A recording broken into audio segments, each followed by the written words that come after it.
Hey everyone, it's Karsten. I just wanted to give a quick thank you to our patrons before we get into the episode. If you're a consistent listener of the pod, I highly recommend becoming a patron at patreon.com/Karstcast. Not only because you get exclusive access to bonus episodes, Q&As, shoutouts at the end of every episode, and much more, but because you would be supporting us a ton. Because we, as you all know, we don't have sponsors. With all that out of the way, please consider becoming a patron, patreon.com/Karstcast, and enjoy the episode. Karstcast. My name is Jeff. I watch movies sometimes. And I'm Karsten. I also watch movies sometimes. You're listening to the Karstcast Moviecast. Hello. Welcome to the 70th episode of the Karstcast Movie Cast. Yep. Jeff, what university did Bill Gates drop out of to start Microsoft, the company? I'm just gonna go somewhere in California. I'm just gonna say Stanford. Okay. Not right, but instead Harvard. So. Well, mine was a good guess. Solid guess. I think that was respectable. Right. I didn't say like my undergrad school. I didn't go like the University of Central Florida. It was the DePaul grad school, yeah, for film. No, it was Harvard. Few things. One, I look greasy today, and that may just be the humidity in the air, but it might just be the lighting too, and I might always be greasy now that I think about it. But what if that's how you always looked in your YouTube videos? and people would just bring it up in the comments. Yeah, look at this grease ball. But second, today we're having a fun time. It's Saturday, and I have a glass of wine. And I have both a limeade and a cold brew. See, I've converted my dad into someone who also drinks these, and since I'm home, he just buys them in bulk. Ooh, so and you just we have bought them. them. Well, they gave us a special koozie for this weird can shape because we buy so many of them. That's awesome. You're on a first name basis, basically. Mm-hmm. I love cold brew. I have mixed feeling. Like I think I like cold brew more than hot coffee. Oh, I absolutely do. Yeah, because it's just I think it tastes better. It does. Because it's because you actually get to taste it. Where hot coffee, you don't taste it. It just tastes hot. It's very hot. Yeah. It's just like I'm burning my tongue. But that's also the pro and con with coffee, right? Because it's hot, it forces you to take your time and consume it at the pace you're supposed to. In cold brew, you could down it and then be miserable. Yeah, well, I don't know about miserable, more like jazzed. Because there's other flavors. This specific flavor, this can, which is like, I don't know, 8 ounces. Right. Is 1.5 cups of coffee. Wow. That's a lot in one can. It is. This is like the least amount. The other ones I have of this are about 2.25 cups. And you have like how many a day? Do you probably just have like one a day? Yeah, I just have one a day. Okay, cool. This is my second one today, but this is the first time in my life I've ever had 2 in one day. Damn. I just did it because it's like a nice afternoon podcast. Yeah. Well, it's nighttime for me, but yeah, afternoon. Well, it's earlier for you than it is me. Actually, yeah, you're at 8 p.m. So why did you say afternoon? Yeah, it's still light out, so that's why I was saying afternoon. That's fair. Yeah, what was I gonna say? Oh, I've been having IKEA coffee. I picked up their coffee ground. Yeah, when I went to IKEA, and it's not bad. It's got a nice dark chocolate aftertaste, but yeah, it's not bad. I just got a text, by the way, from Jaxie, because we made plans tonight to watch a movie, and I was like, yeah, I record at 6, and this is all my fault. We are recording at 7 instead. Yes. I told everybody we were recording at 6 so that I'd be done by 7:30. So I was like, hey, we're gonna be fine. And now everybody's mad at me. But now I just want to be clear that it wasn't my fault. When we arranged the time, I put 7 Central, which is your time. I figured it would make it easier for you. Yeah, absolutely no reason for why I should have been mixed up, but I was. and I'm gonna. But we're both here, so it's fine. Yep. Really, the only people missing out are your roommates. Yeah. Well, actually, I'll talk to you about this after the podcast because it's just boring. It's nothing bad. Let's see. I'm having a bad day. I will say that it's been a bad day. Because my video that I'm really, well, it's not awful because I'm really proud of this new video and nobody's watching it. I always say that, but today it's really bad.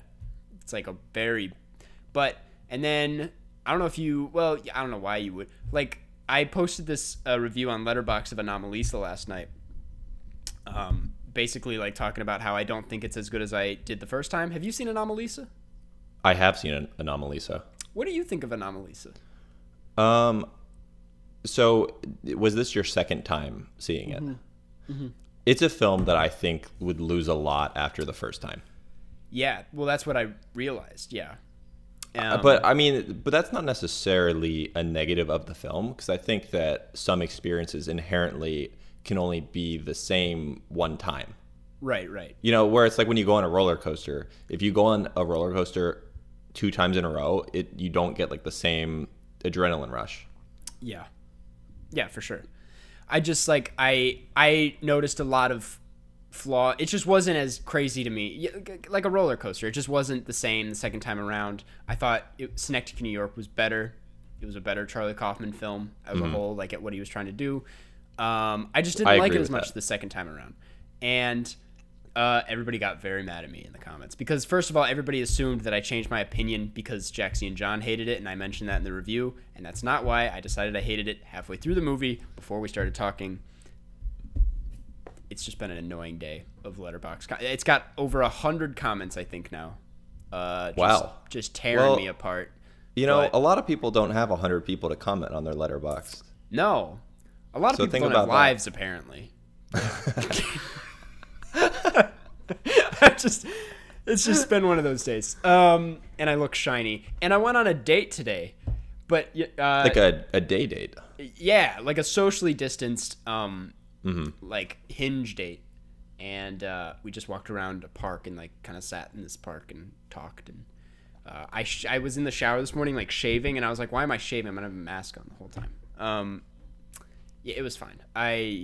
We'll just move. I mean, that is an interesting, like, I mean, I assume you don't want to get too much into that, but it is an interesting, idea, dating during coronavirus times. Yeah, well, I was like so anti it for a lot. Like, I was like, there's no point. Can't go. You can only go so far with a date. And by that, I don't even mean like sex and stuff. I mean, like, you can't really go in anybody's apartment that you don't trust fully. So I was just, and then I was reading more on it because I was like, so like, I want to go on a date. Like, yeah. It's been so long. And a lot of people are making it work. You go to a park or something like I did, and you kind of feel it. It was interesting, I will say. Yeah, I think different. You can at least know if you're that like first level of compatible when you do that. Like, you can know if you just like each other as people. Right. Obviously, then you would need to wait for things to open up a bit more to like take that any further. Exactly, yeah. But it still can be fun, I bet. Yeah, it's meeting another person, getting to know someone else. So that was Although, I guess if you didn't have roommates, that could alter that a lot, because then you wouldn't be like risking getting other people potentially sick. It's like first of all, you have to hit it off, I feel like. You have to gain some trust, and you both have to be in living situations where you're alone, basically, and don't want to affect anybody else. And then you can probably make it work. But that is a lot of pieces. Just because that started off sounding so normal. It's like, yeah, you both just got to like feel it out. You got to gain each other's trust. And then you have to not contaminate each other with a virus. Yeah. And that's love, everybody. Yeah. Because she's living with her parents. And I was like, I don't want to, So. Yeah. That's fair. That was the day. Yeah. And now we're recording a podcast. To be honest, that doesn't sound like that bad of a day. It has not been a bad day because it was a good date. And the video, people like the video. They just aren't watching it. Again, it's like a cult video. The people who watch it like it. Yeah. I didn't fully complete the video, but now that I know that it's not doing great, I'm gonna after this ends, I'm gonna watch that video all the way through. You don't need to. Yeah, I opened it and commented on the video, and you did, yeah. I did see the comment. And speaking of YouTube channels, I've been watching your videos. Yeah. If you wanted to. Yeah, I mean, for anyone listening to this podcast that doesn't know, I started a YouTube channel. I guess the way you would find it is just type Jeffrey Borslow. Yeah, I can also link it in the... Oh, do that, yeah. I'll link it in the description and put it in the comments. Yeah, because at some point, whenever it's possible, I want to definitely start making actual content. But for now, every time I hit arbitrary subscriber goals that I'm not even setting, I release a video thanking people for subscribing. It's great content. Yeah, so I have 3 of them so far for 100, 200, and 300, and I'm like in the mid 300s right now, like 340-ish. But I made a promise to someone in the comments where if I get to 1,000, I will do the thank you for subscribing video with my mom, Mary Lee Borslow. So if we can get me to 1,000. I still don't know what Mary Lee Borslow looks like or sounds like, so that's exciting. Yeah, no, and I've kept it that way on purpose. For the big reveal. I love how like most people are like face reveal at 1,000, but yours is like my mom reveal at 1,000. Yeah, maybe at 800 I'll have her just paraded around with a blanket covering her so you can't see her. Just a sneak. And like in like today's newspaper behind her. Yeah. How's that wine? It's good. I haven't had wine in a long time, so it is a little. It's like I'm drinking Josh. I actually have the bottle in my room. I'm not. Wait, it's called Josh? It's just called Josh. It's actually kind of funny. Yeah, it just says Josh. Josh. Yeah, it does say Josh. Yeah. That looks like a bottle that you would find at someone's wedding. Yeah. Where it's like Josh and Anna celebrate. Yeah, in big cursive font. Yeah. Anyway, yeah, I haven't had a lot of wine recently. No, it's not like I feel like casual drink. I don't know why I got it. When I was in Poland, I was actually drinking like wine every day because at the like supermarket near where I was staying, you could get this bottle of wine that was like kind of good for 12 zloty, which is about $4 US. Wow. So it was like so cheap for a bottle. I'm like, yeah, why not? Yeah, that's awesome. I had a lot of wine on my Europe trip too. Every day I come home. France definitely feels like a wine country. Oh yeah, it was the norm. I was offered a glass every day. But yeah. Anyways, I guess that's And now you have the wine and I have a cold brew and also a limeade. One on each side. I don't know why I have them positioned literally one on each side. So like I have to use my left hand. I keep switching because I'm holding this microphone as well. So when I want to drink a different one, I have to switch hands on the microphone and then pick up the other one. It's like driving a car, all the different controls you got going on. Yeah, what a day. What a day. That's the thing. It feels like your day has only been like going up, if anything. Oh yeah, it's gonna end. You have some days that start like really high and then go down, and then you go to sleep not feeling good. But your day, it started kind of like middle low, and it's just been shooting up. I mean, you got to be on this podcast. On my own podcast, yeah. Yeah, it should be a good day. I hope. It's not too late to turn things around. Because it's still afternoon, as we established. Yeah, this is an afternoon podcast at 7 p.m. Central Standard Time. Okay. Should we get into the movie? Yeah, I think it's probably time. People, with the title of this podcast being what the movie title is, probably people are expecting that. Okay, keep talking. Okay. Yeah. You had a lot to say. Got unplugged. Headphone got out. I was watching The Mouth. I was like, okay, Jeff's got a lot to say about whatever he just said. It's interesting because what I was saying was a bunch of nothing. So if you didn't even mention it, I would have stalled perfectly. Oh, fuck. Then we had to, Well, then we'll just move on. Today, we're talking about Palm Springs. It is the talk of the town, at least on my Twitter feed. It's like, probably because it's like the only, I say this every time we talk about a 2020 movie, but like, this is, I feel like the first like widely talked about film of the year. Like, people are really digging it. It's on Hulu. It's directed by Max Barbakow, first time feature. This is his debut, and it's about. This is the plot synopsis. Stuck in a time loop, two wedding guests develop a budding romance while living the same day over and over again. So, yeah, it's one of those movies. I think, it's kind of like Groundhog Day. Which, yeah, I think that's probably the comparison that every single person has made in the world. And again, you had to make it. Like, it was obligatory. Had to. Everyone, for sure. If I didn't, everyone in the comments would be like, have you guys heard of Groundhog Day? It's kind of similar to that. So we have. You know what you're doing as a content man. Yeah, I've been through this a few times. You don't want 100 comments on this Letterbox review as well. Oh man, yeah. It stars Andy Samberg, which we'll get into, and Kristen Milioti. She's pretty new. I've not seen her in a lot. She was in Wolf of Wall Street. She was the mother in How I Met Your Mother. Oh shit. Okay. Which means she didn't appear until like the final season. Yeah. Wait, because of the way that Stro was structured. Is she the mother that he meets? Yes. Spoiler alert. The mother that how he met. Okay.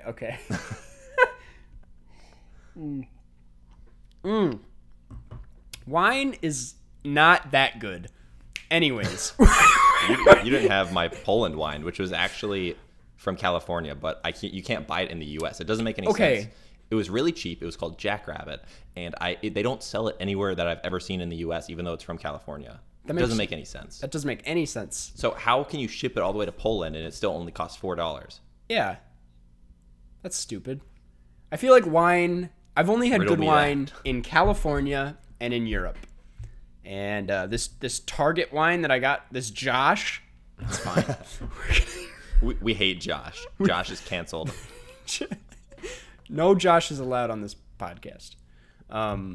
Yeah, so anyways, this is... Where do I even start with it? I really liked it, for the record. I did too. I had a blast with this movie. I figured you'd really like it. What are your general thoughts that you want to get out of the way first? Okay, so this is a very fun film. Mm-hmm. It's a nice quick watch as well. It's only 90 minutes. Yep. Which I think was the perfect length. Yeah. It felt like the perfect length. And we've talked about some comedy films we've seen recently that they should have been closer to 90 minutes and they ended up being 2 hours. Yeah. 40-year-old virgin. 40-year-old virgin. Yeah. And yeah, the thing is that this film on the face is kind of deep, but it's not really. No, it is it feel it just touches on a couple deep subjects, and then it just kind of brushes them aside. Yeah, this film is so good in that it doesn't let anything get in the way of the synopsis and the concept, and when you do that, you get a really good, well executed, film. It just works so well.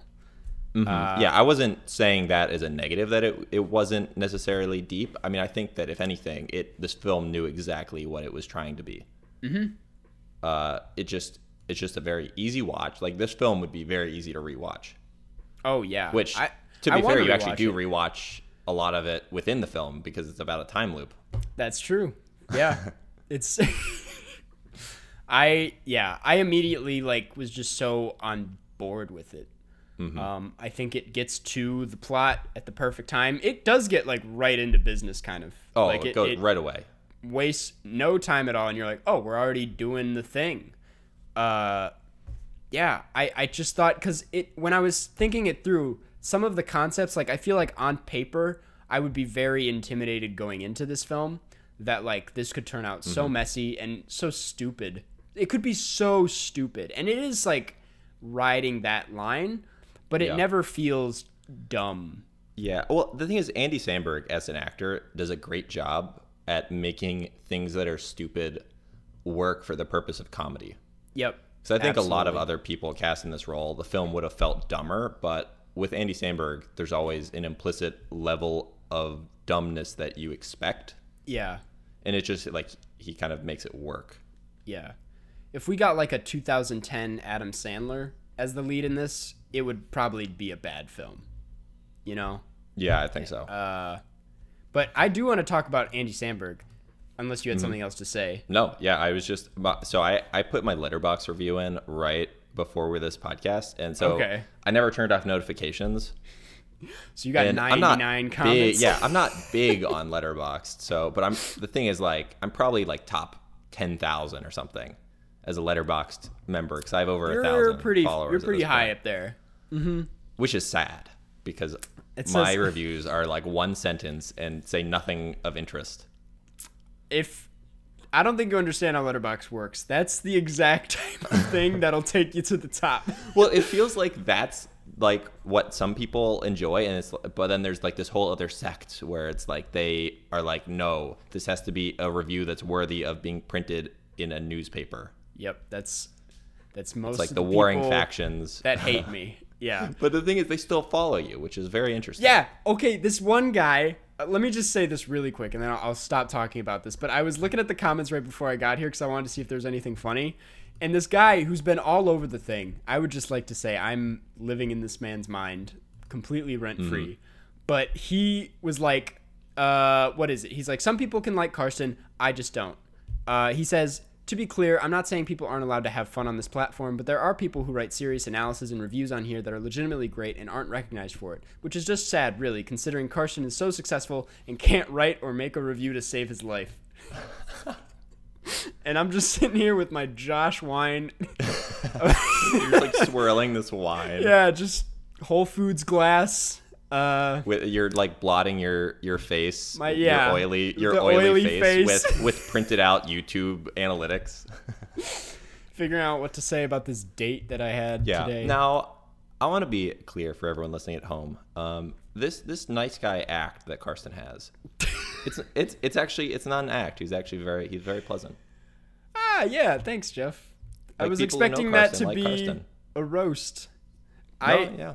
I'm, if anything, more obnoxious, I think, around my friends than I am online. You've seen me at parties.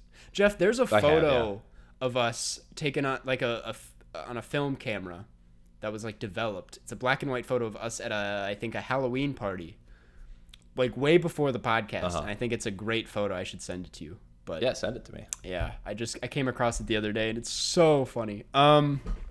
Anyways, because you're wearing like a really small outfit. But Andy Samberg, back to the point.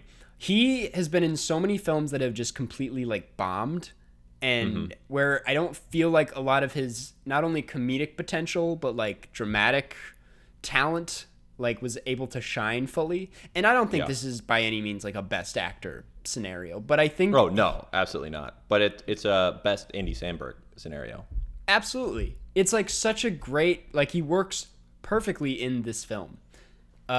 And is not too stupid. Like he's not your typical, like stereotypical Andy Samberg performance where he's like, no. Yeah. He's not hot rodding it. No, definitely not. Which is funny because that hot rodding actually works because that's a real thing you can call someone. It just happens to be the name of the film as well. Because you can call someone a hot rod when they're being like a show off. Yeah, you're right. But in this, I just mean he was dumb and hot rod. Mm-hmm. And argumentative. But this, he actually is like a fairly complex character. Yeah. Yeah. Because he's carefree, but as the film unravels, you're like, that's why he is. He's carefree because of lived experience, not just because he's innately boring and dumb. Yeah. There are a lot of layers. Yeah. There's like layers to what he's doing. Because he's like confident and very sure of the world around him, but he's also like so like depressed and so funny. It's just he's doing a lot without like being so dramatic about it, and I think it just fits perfectly with the tone of the film. Yeah. And the same goes for Kristen Milioti. She was Milioti, one of the two. Milioti, whatever. We're not the Karstcast pronunciation cast. We learned that a long time ago. Yeah. Both of them had like great chemistry too, as characters in this film. So yeah, I'm glad we got a good Andy Samberg movie. Yeah. Now another part of this film that I thought was interesting is how much of like a mystery film it was. Yeah. where it just gave you all these specific pieces, and like it was just revealing like random bits, and the parts that were revealing were obviously like in consecutive, or like I guess consecutive order. They were in not consecutive order because it's a time film, so the things you would learn things that happened early in the day, you know, at different times. I don't know if this is making any sense. No, it's making sense, yeah. But yeah, so it was just a really interesting aspect of the film that I wasn't really expecting.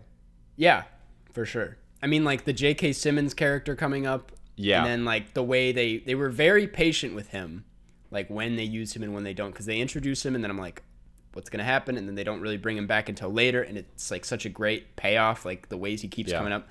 I also just had no idea he was in this, and he's so funny in it. Yeah. Like J.K. Simmons is such a great comedic actor. I'm so glad when we get him in roles where he's able to kind of embrace that. So yeah, honestly, great performances all around. And I think like, I'm sure you're on the same page as me with this, but seeing like, and this was what my Letterbox review was, seeing Connor O'Malley, who's got one of the funniest Twitter accounts like ever, seeing him in a movie this big, getting this much screen time and really like being Connor O'Malley was so satisfying. Connor O'Malley is also like from Chicago. Really? I didn't know. Yeah, because he used to do a lot of improv with like people that I did film stuff with. Oh wow, that's cool. Yeah, because he did like a lot of stuff at like the Annoyance Theater. Damn. Yeah, just a little, you know, Chicago connection. Yeah, it's really cool. Anyways. But yeah, his Twitter is great if you have not seen it. You never forget your first Connor O'Malley tweet. Like mine was those videos he was doing. I forget on who, with the like bloody he's done face. So many of those. Yeah. I've been watching his live streams recently where he bikes around New York in a Joker mask and does a late night talk show host on the bike. It's really funny. Anyways, I also love the fact that this takes place in Palm Springs, because as someone who, have you ever been to Palm Springs? No. Okay. Have you? Yeah. I've been like a few times in my life. I went recently this year, and it's like, it's such a weird, like, kind of just shitty. It's not shitty. It's like a giant retirement home, kind of, with this weird. It's like a weird like utopia. Florida. Like yeah. That's why I was surprised you hadn't been there, because I was like, this is like Florida in the desert. But I wish there were more movies based in Palm Springs that utilized what it is, and I think this film did that so well. Yeah. Palm Springs, like in my head, I just think of the pink flamingos in like a lawn. Yeah, that's what it is. It's just really bright colors everywhere, and people that have no care of what's happening outside of that city. And I think it's so funny that a film like this takes place, because that just adds to the concept. Like, what if you were stuck in a time loop in Palm Springs, of all places? Right. It's so funny. Yeah, it's so interesting, like the way where it's like you could only ever go anywhere that was like within distance of not falling asleep. Right, yeah. Because you're in the middle of the desert, so adds so much to it. Which, to be fair, at least it was a nice day. Yeah, imagine it's just like the one rainy day. Right. Yeah. I really liked the cinematography too. There's that one shot of him laying in the pool where it's like pretty much all pool, but then like his little face at the bottom. Kind of looks like The Graduate sometimes with some of those shots. That's a good point. Yeah, with them in the floaties and stuff. Recent pod film. Oh yeah, that's. I already forgot. I think it works for the sake of the film, but it also feels kind of delirious at times, which really like works in that favor of like things are nice, but they're not right. I don't know. This was a really like tight and sharp film that I think is doing everything right. Yeah. Was there any parts of the film that you were not as keen on? Not that I can think of, but I wouldn't give this like, and we're jumping ahead of a bit, but I wouldn't give this like a 5 out of 5, and I'll explain later, but I can't think of any specific thing that was really not working. Now, and this isn't even really a spoiler, but my only like one time where it kind of took me out of it was when they were sitting on the side of the highway after like the police encounter. Oh yeah. And Andy Samberg has this like speech where it's just this really on the nose analysis of what's happening, where he's like, yeah, like everyone else's day like ends, but like our day continues, and like we remember what happened to us. Yeah. So think about that before you act. I'm like, yeah, we already knew like that one. As the audience, we processed that a while ago. Yeah. I would say I agree with that. I think it does explain itself a little too often. I think it's necessary sometimes, but it definitely doesn't leave a lot of room for interpretation. Yeah, this film is not for people who want to analyze films, which I guess is what we're doing. Yeah. It's really like you can only interpret this film one way. Yeah, which is the way it sets it up for you. Yeah. I think it's still a fun film to talk about. That's the yeah, thing, for sure. It is. I think talking about a film and analyzing it are two different things. Exactly, and that is something. Thank you for saying that, because so many people on Letterbox don't realize that, and Right. we're gonna stop that there. What was I gonna say? Yeah, my thing about this is kind of has to do with that, where it's like, yeah, this film, kind of what I brought up earlier, like it's doing nothing to get in the way of the execution. Like it's very straightforward and very entertaining, and that's kind of it for me. I don't necessarily empathize heavily with anything going on here. I don't, because it is like a very unique situation that we cannot fathom. No, nobody's been through this that we know of. I mean, it could be a secret. What if we're having the same day every day and we just don't know it? We've been recording number 70 for weeks now. What if that happened, but it was with like most valuable primate? Oh, God. That'd be so bad. Just got to talk about I'm like, yeah, there was that scene. We've already talked about it. It would suck, because if we're talking about it like what happened in this film, we're always long distancing. So to get you to understand where I'm at, I'd have to get wherever you were. Yeah. It would be hell. That's a movie. Well, I guess it's already here in this movie, but someone should make a time loop movie. Yeah, I will say this is a great quarantine movie. Out of everything, because they're outside all the time. Yeah, that's the thing, right? They're at a party, which is the thing you can't do. They're at a wedding, which is like a big outdoor wedding. You can't, yeah. Which is like a big party that, and they're also just outside constantly. Yeah. So that's my reason why it's a good quarantine movie. So I'll let you also say why it's a good quarantine movie, since you're the one who brought that point up. Well, I think you said it yourself. I think that's the one. I just co-opted that whole like line of thought. Yeah.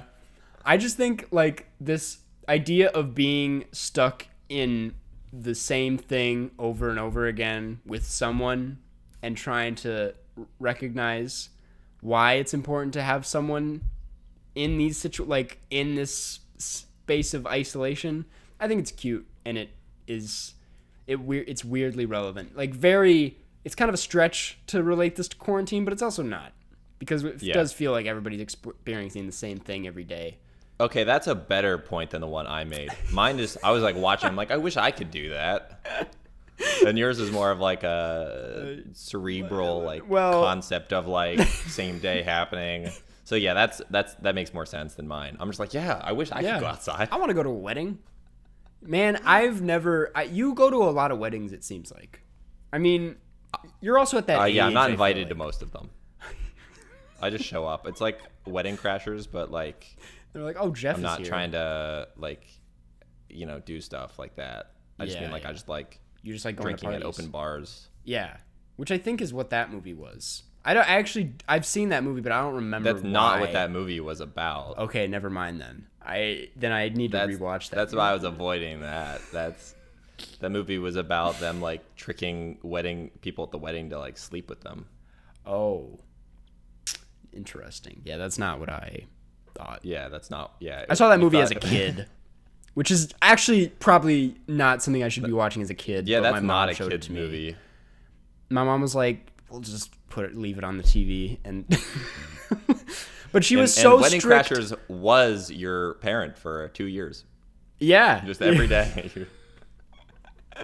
It's weird. My mom let that happen, but like I really wanted to see Juno when it came out for some reason because my mom listened to the soundtrack to it every day in the car, and I was like, "This seems fun," and my mom was like, "No, you're not watching Juno," even though I was like 14 and it was PG-13, and she was like, "No." So yeah, anyway. Michael Cera's a bad influence. Yeah, he's done so much bad. We should get Michael Cera on the podcast. Anyways, I mean, off topic. I'm impressed that you think we have that much pull. We don't. Yeah, we couldn't even get Numa. Yeah, we couldn't even get the Numa guy. So I have a question for you. Okay. If you were in that situation, how many days would you want to be stuck in the same day over and over again? Because it would be fun for a while. It would be. I thought about that during the movie and I think that movie like embraces that with like the montage and like it's doing everything you thought of. It's addressing, and I like that about it. But to answer your question, I don't know, like 3 months maybe. I think more than that because there's so many things you could do with it, you know. Yeah, that's the thing. I thought so much about like at what point do I want out, and I'm like, I think like 2 years. That's a long time. But there's so many things you could do. Yeah, you're limited to, you know, the however long you can stay awake. Yeah. But when it doesn't matter, you can also do lots of drugs that will keep you awake. That's true, yeah. My immediate thought with it was like, how far can I like fly across the world while staying awake? Like, where can I go? And then but it's like it's one of those where it's like I'd end up in Paris and then fall asleep and then not even get to experience Paris. Yeah. Now, we probably should do like a spoiler section, right? Yeah. Do you have spoilers to talk about? I mean, I had a spoiler adjacent thing I was just gonna say. Okay, then yeah, we'll do right here. If you want to skip the spoilers, go to 42 minutes 40 seconds. Thanks. Okay, so this is a dumb reason to have a spoiler warning, if I'm honest. Okay. But what bothers me in these kind of films is when you're stuck in a loop like this for an infinite amount of time, you don't, like, the people in the film, and they don't make plans for, like, the best way to get out of the loop. They just go for it right away. Yeah. The way you would do this properly is you would stay awake for a long time, get results of, like, future events, and then gamble on that when you get back to reality so you get a bunch of money.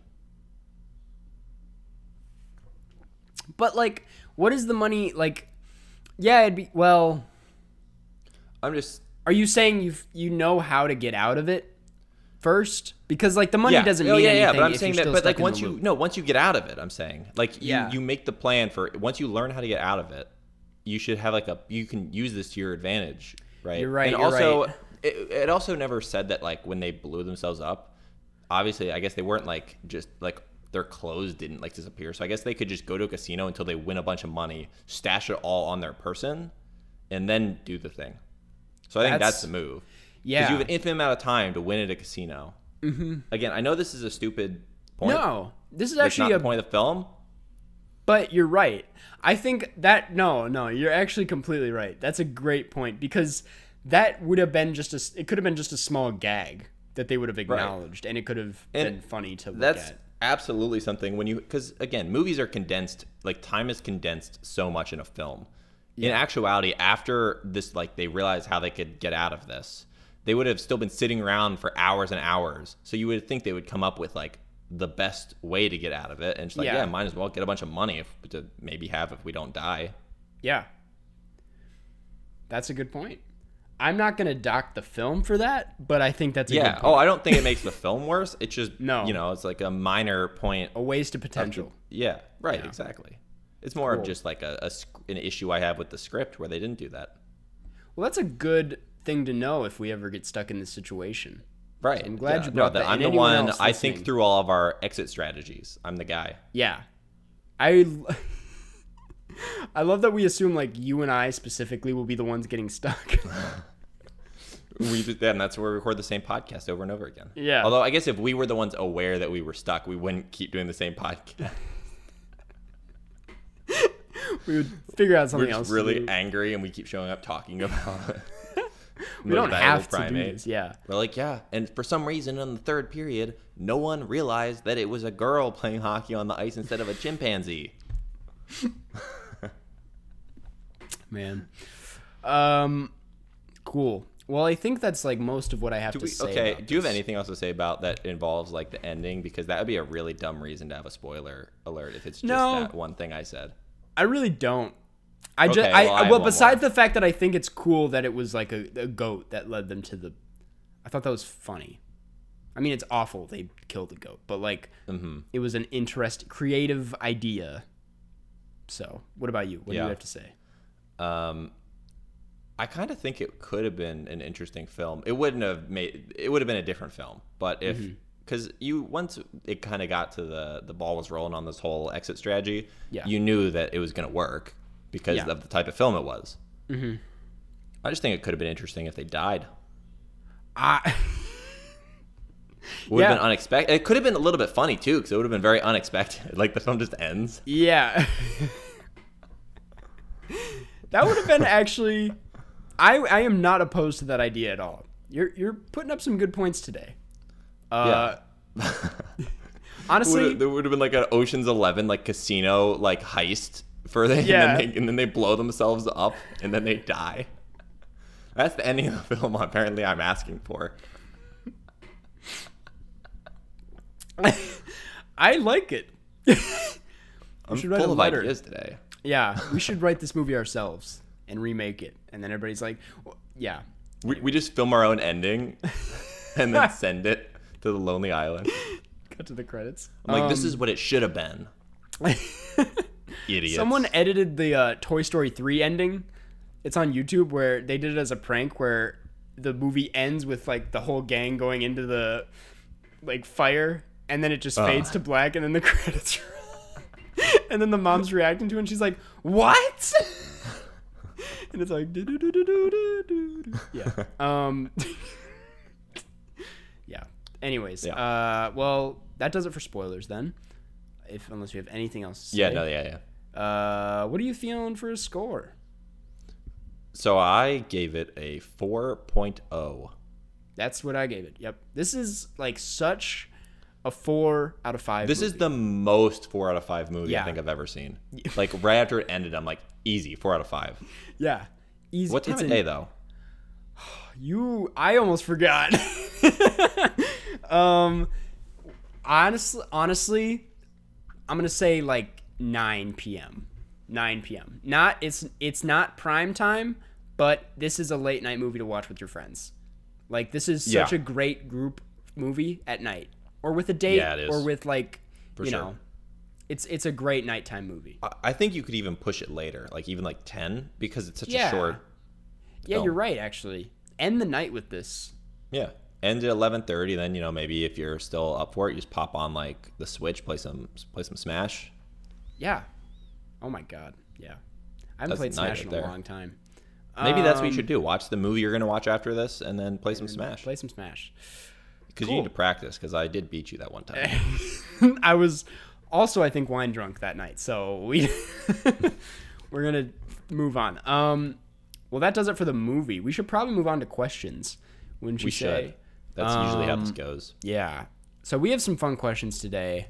They come from the Karstcast subreddit. If you would like to get in on the action, go to r/Karstcast. There's a new question thread up, question thread 4, full of new questions. Yeah, sometimes we pop on there as well. Like a day or two ago, I went and just like responded to some threads. Really? Oh yeah. Okay. Someone was like, well, okay. I said in a stream that like we would talk about the SpongeBob movie eventually, and they were like, someone took that as we're watching it like next week or this week. They're like, they said it was, and then you commented, right. You were like, what? And I was like, I never. The point is, we're going to talk about it eventually. but we're gonna leave you. It's gonna come when you least expect it. Mm-hmm. You'd be like, what? Although, to be fair, when they would least expect it would be like right now, because you just said we're not talking about it. So, but we're still not talking about it now. Yeah. So let's see. This first one comes from XXX No Obama. It is it's Jeff with well, okay. There's a question for Jeff. There's a question for me. It is, and this is actually double question. I'm going to ask it and then explain why I chose this. It is Jeff with nearly 300 subscribers. What is it like being famous? And Karsten, what is it like knowing someone who is famous? And I'm asking this one because I wanted you to talk about the channel, but I guess we already kind of talked about it. But you should answer. No, thank you for. I understand the reason that you picked that one, even though it makes you seem cool, because it's making fun of my channel a little bit. But I appreciate just kind of like the promo. Everyone. You got to follow my channel on YouTube. I got to get to be as big as Karsten's channel, even though all I post is thank you for subscribing videos currently. Yes.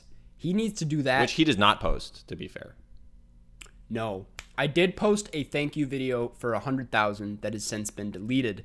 I don't know if there's any diehard fans here, but it was me dancing to a song in photo booth, and I was just dancing to it for the length of the song, not saying anything, but it just said thank you for 100,000 subscribers. And then did you just get embarrassed enough after a while? I thought it was so good at first, and everyone else was like, this is adorable, this is so cute. But then some people were like, he's gonna regret this in 2 years, and they were right.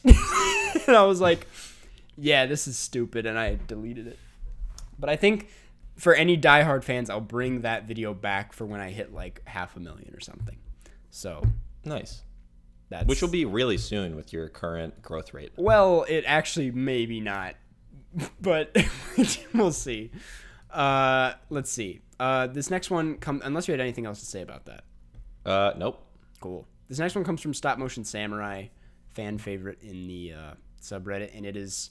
I guess this is kind of topical, and I actually haven't had time to think about this, so we might skip this one. But it is worst date story. Do we have it's not topical, luckily for you, because yours was not the Mine worst. was good. Yeah, this was not a bad date by any means. I'm trying to think of.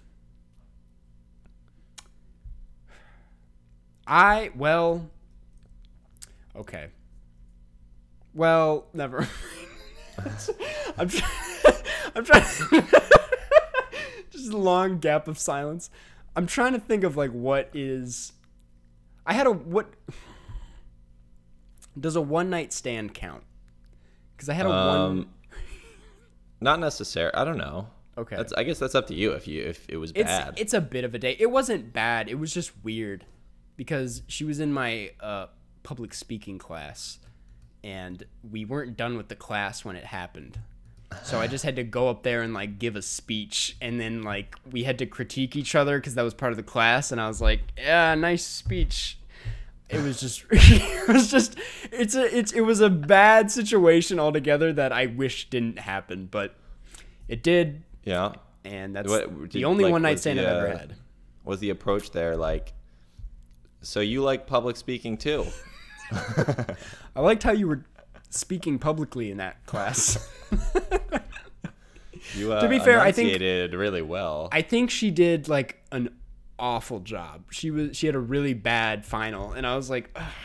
But I was like, but hey, I like the pronunciation of that one word. Yeah, I was not good at that class, for the record. I was really bad. I think I gave my speech on like why going to the movies alone is a good thing. Yeah, and it was a pretty good speech, but I don't think I delivered it that well. But anyways, technically I'll say that's my worst date story. Yeah, I don't have any like particularly bad story. I just, there's nothing. Honestly, there's nothing of note where it would be interesting for me to tell. And that sounds like a cop out, but really, it's like at worst, it was just like, eh. Honestly, just tell that high school story again about the time you got that stuff stolen. Yeah. Did anyone comment about how that was like the worst story they've ever heard? No, because it was a good story. And the way you just said it there didn't sound cool, but it was cooler than the actual story. You said stuff which sounded like maybe like a laptop or something like expensive. It was a Mountain Dew. You got that stuff stolen. You got that dew stolen. Yeah. Yeah, I needed that dew. Yeah. So I guess, well, if that's all we have to say about it, we can leave it there. Yeah, I mean, maybe I'll have a worse story at some point in the future. So someone ask that question again in 2 years. Yeah, we'll see if the second date, if I get a second date, goes horribly wrong. I'll give everybody an update.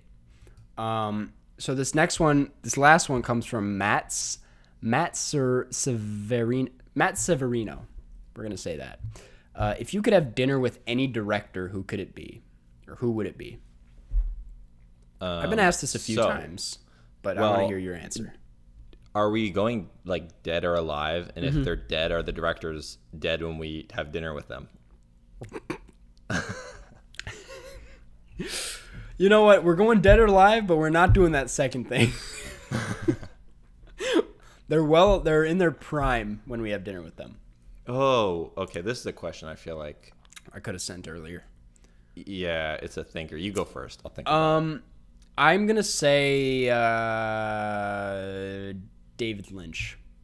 He makes me laugh. I think he's so funny and he's so interesting, and I really do feel like it would be a great dinner with David Lynch.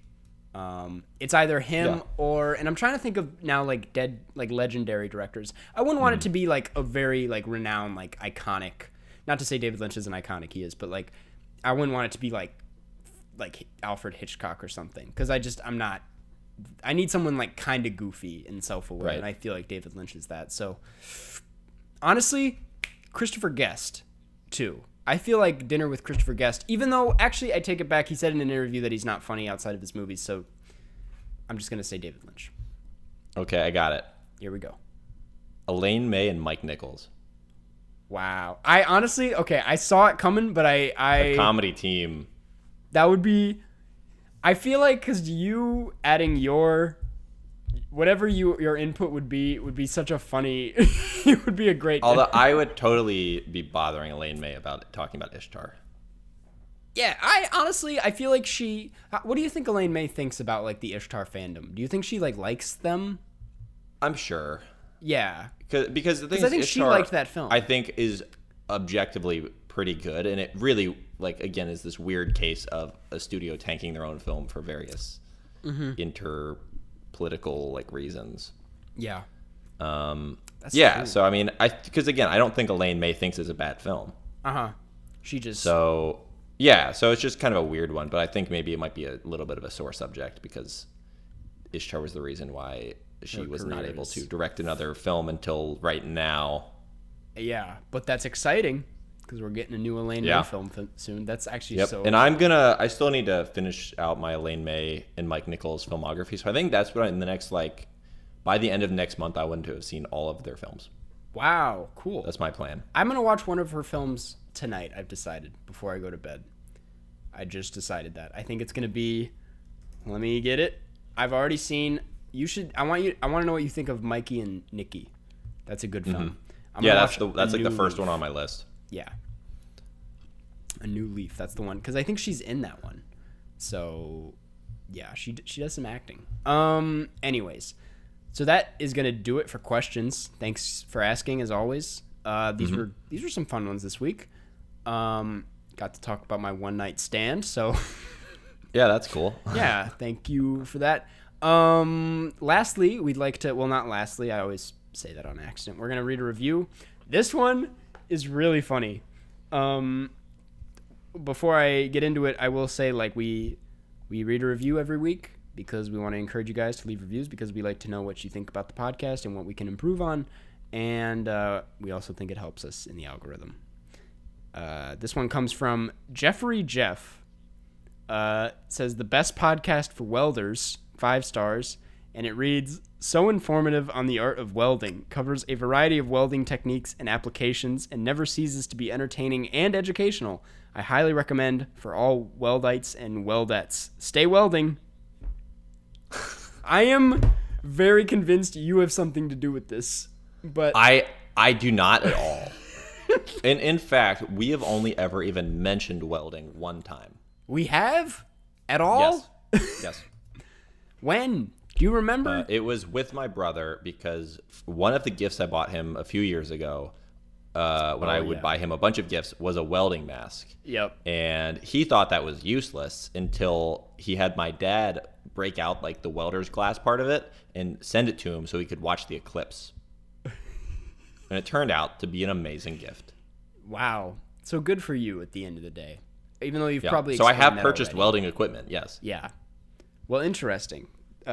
Someone really remembered that bit, so that's all we could ever ask for. Okay, before we do our last finishing thing, I do have one thing I want to bring up. Okay. And this is just a quick, idea for maybe an episode soon. Okay. So I went on Chartable recently. Okay. And I was looking up our stuff. So I typed in Karst. Okay. I'm scared. And there's actually another podcast with a very similar name. What's it called? It's what I believe to be the current #1 music interview podcast in Latvia. It's called Karstcast, which, as far as I can tell, means hot. Like when you say a song is hot or something. Yeah. So it's just hot. Yeah. So Karst. I see it now. Yeah. Yeah. See, it's like a Latvian hip hop music podcast. So And what are you implying? What I want us to do, I want us to reach out to the hosts of Karsts and try to get them to watch a Latvian film with us. That's a really we have good not idea. done it yet. I want to be clear. This is something that I am just introducing this idea to you for the first time. But it sounds fun. Yeah, I'm down. That Now, would be really fun. The reason I have to tell you is, first of all, you are also the co-host of this podcast, so I can't really go behind your back. But also, I think that you might need to be the one to send that to them so it feels more legitimate. Because they actually have more Patreon subscribers than we do. Okay. So that doesn't surprise. not a lot. It's actually a pretty seems like overall pretty similar sized podcast. Yeah. But yeah, that's what I want to happen. I even have a Latvian film ready to talk about. I've seen one already in Latvian theaters. I was gonna say, yeah, you went to the. Yeah, I saw Latvian cinema. Jelgava '94, but Yep. there was a Latvian war film that came out right after that. That there was a preview for before Jelgava '94, and it looked kind of good. So we should watch that, is what you're saying. Yeah, so that's what I want to watch. Okay. I'm down. So I think that's a plan. We'll keep That's a plan. everyone listening updated if this comes to fruition or not. Yeah. Either way, I want to watch that film for this podcast, but it would be cool to watch it with the hosts of Karsts. That'd be so funny. Absolutely. Awesome. We're gonna make it happen. So. All right, back to the rest of our ender. Yeah, ending. I will say. I guess before we get into patrons, someone did suggest this, and I think we're gonna do it, even though we haven't talked about it yet. Is that we say what film we're watching in the next episode in the current episode? Yes, that's a good point. We have a guest on the next episode. I already told you this. I'm not Yes. going to spoil it here, but we're very excited about it. I feel like everybody else is going to be excited. How do you feel about First Cow, Jeff? If we watched that, I mean, I would watch it if that's the question. okay, all right. I haven't What if seen it yet. I refuse to watch that, but yes, let's do it for next episode. Cool. So next week we're talking about what First Cow, and maybe another film. This person sent me a suggestion to do a double feature, but I'll message Is you about it. the second film going to be Last Cow? It's actually First Man. I was okay when you said First Cow. That reminded me that I actually really want to see First Man. I haven't yet. It's actually a really good film. It was. Yeah, so I think really maybe like if that's available somewhere, maybe I'll watch that tonight or tomorrow. that's cool. So yeah, next week we're talking about First Cow. I know it's available to video on demand. Jeff, I know it's kind of pricey, so I'm gonna just give you my Amazon login, and I'm gonna buy it, and I'm gonna send it to you, and then no one has to. Well, I have to pay, but it just makes it easier. Wow. Thanks, Karsten. Just wanted to do a good thing for my friend Jeff. So yeah, be on the lookout for that if you don't want to be spoiled, but we will still be giving spoiler warnings. Cool. And with all that out of the way, we want to thank our patrons. Guys, like we mentioned at the beginning, because I'm going to put a thing at the beginning, we didn't mention that at the beginning. We didn't mention it at the beginning. Well, we will. We really appreciate our patrons. This podcast, like, we basically run on our Patreon.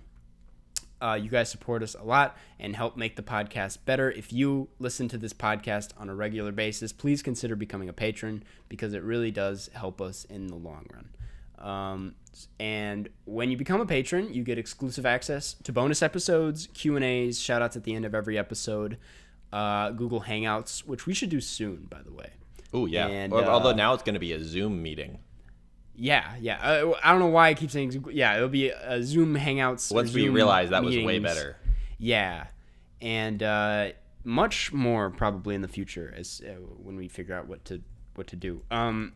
So go on over to the Karstcast Patreon. Yep. I'm pulling it up right now because I didn't have My mom is a patron. Beforehand. Yeah, Jeff's mom is a patron. So just more reason to become one. The page is loading, so give me a second. Allison Grace, Annabelle Falk, Atticus Merwin, Boat, Dr. Aneurysm, Eden, Ethan Kell, Holly Edwards, Iron Tusk 93, Iva, Jacob Colness, Joshua Krzyzwicki, Josie Eiler, June Australian Winter, Liv Rob, Lucian Vicina, Martin Deff, Mary Lee Borslow, Moses Ox, Ready Steady Ernie, Robert Burke, Sergio Palacio, Sophia Arieta, 10 Billion, Vegard Strom, Vera S. What's the Matter, Yoki Sasquatch, and Z. Next week's film is Don't Mess with the Zohan. It's not. But thank you. I love how it's the episode where we actually are announcing the film next week. Oh my god. That actually is a funny. Really would be a funny film to talk about. Honestly, let's keep that in mind for future episodes. Whoever this is, I think you're very funny. They have managed to actually. That might have been the best one yet. Yeah, that was definitely the best one yet. So keep it up. We think they're funny, even if sometimes we don't laugh. Thank you guys for listening. We already said everything we have to say. I'm gonna go watch another movie and drink some more wine. Yeah, follow me on other social medias. I'm trying to get to 1,000 followers on things. Yeah. I'm not really that close. I'm a little bit close. You're pretty close on Twitter. I'm not gonna lie. Yeah, everyone follow Jeff on Twitter. Borslow on Twitter and the same on Instagram. Mm-hmm. Yeah, that's all I gotta say. Catch you guys on the flip side. Catch you on the flip side. Flip side.